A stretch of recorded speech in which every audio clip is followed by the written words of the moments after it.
আপনি সংসদে বলতেছেন সবাই মিলে দেশটাকে গড়ব, তাহলে এই আমরা টিভিতে এই চিত্র দেখতেছি কেন? তার মানে আপনার দলের মধ্যেও র বসে আছে। যখন 5ই আগস্ট সেদিন হাঁটতে হাঁটতে গণভবনে ঢুকেছিলাম একটা বিরাট আশা নিয়ে, আমার 10 বছরের ছেলেকে নিয়ে। ওকে বললাম আজকে দেশ স্বাধীন হয়েছে। ও আমাকে জিজ্ঞাসা করছে তাহলে তার কোনো লোক মারা যাবে না? না বাবা। বললাম না। কোনো লোক অন্ধ হবে না? আমি বলছিলাম না। আজকে এখানে দাঁড়ায় মনে হচ্ছে সেদিন আমি আমার ছেলেকে যে প্রতিশ্রুতি দিয়েছিলাম তা মিথ্যা। হবিগঞ্জে কেন গতকালকে একটা ছেলে চোখ হারাতে হলো?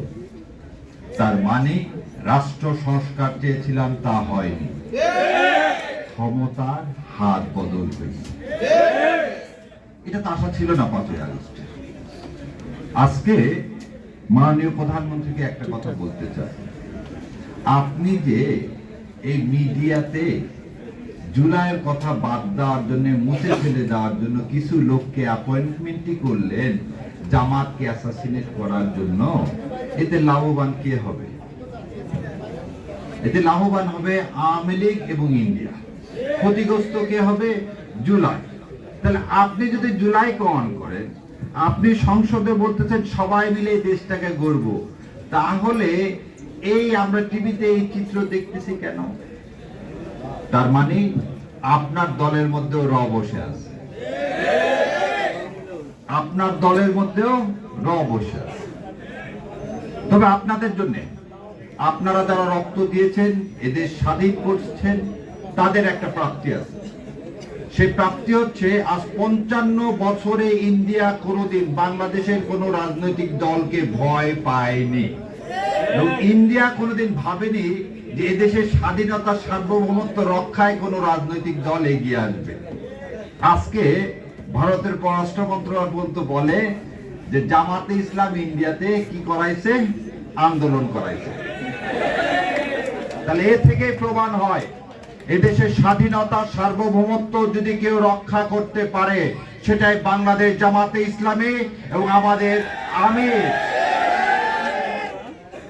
ডক্টর শফিকের হাতই হচ্ছে এদেশের বাংলাদেশের মাটিকে যে কোনো শকুনের হাত থেকে রক্ষা করার জন্য যথেষ্ট, ইনশাআল্লাহ।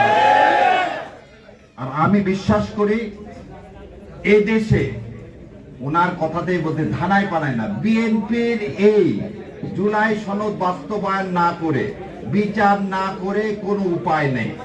কিন্তু বিএনপি কি আওয়ামী লীগের মতো পরিণতি ভোগ করবে কিনা, এটা বিএনপির আজকে সিদ্ধান্ত নিতে হবে।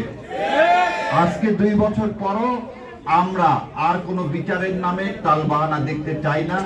জুলাই শহীদদের সাথে কোনো অপমান অপদস্থ কোথাও আমার জুলাইয়ের এক মা, এই কান্নার পানিকে আপনি প্রধানমন্ত্রী শুনতে পান না?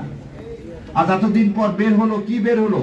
সাতক্ষীরায় জামাতের নেতাদের ঘর বাড়ি ওপার থেকে ইন্ডিয়ান সৈন্যরা এসে ভেঙে চুরে চুরমার করে দিয়ে গেছে। তাহলে একটা দলকে আর একটা দেশ এই দলকে অন করতেছে কেন? কারণ এই দলটাই হচ্ছে দেশের স্বাধীনতা সার্বভৌমত্ব রক্ষা করার একমাত্র দল, যারা আল্লাহর বিশ্বাস ছাড়া, আল্লাহর সন্তুষ্টি ছাড়া কিছু করে না। আজকে তার দায়িত্বে আপনারা এসেছেন। আল্লাহ আমাদের সবাইকে কবুল করুক এবং এই জমিনে আর কোন সন্তানকে যেন রক্ত দিতে না হয়, কোন সন্তানকে অন্ধ হতে না হয়। আওয়ামী লীগের কোন প্রেতাত্মার এই দেশে কোনো জায়গা নেই, এই পরিষ্কার কথাটা মাননীয় প্রধানমন্ত্রী বুঝবেন, নাহলে আপনার পরিণতিও ওই একই রকম হবে। ধন্যবাদ আপনাদের সবাইকে। ইনশাআল্লাহ ইনকিলাব জিন্দাবাদ এবং বাংলাদেশে এই শহীদদের রক্ত বৃথা যেতে পারে না। আসসালামু আলাইকুম।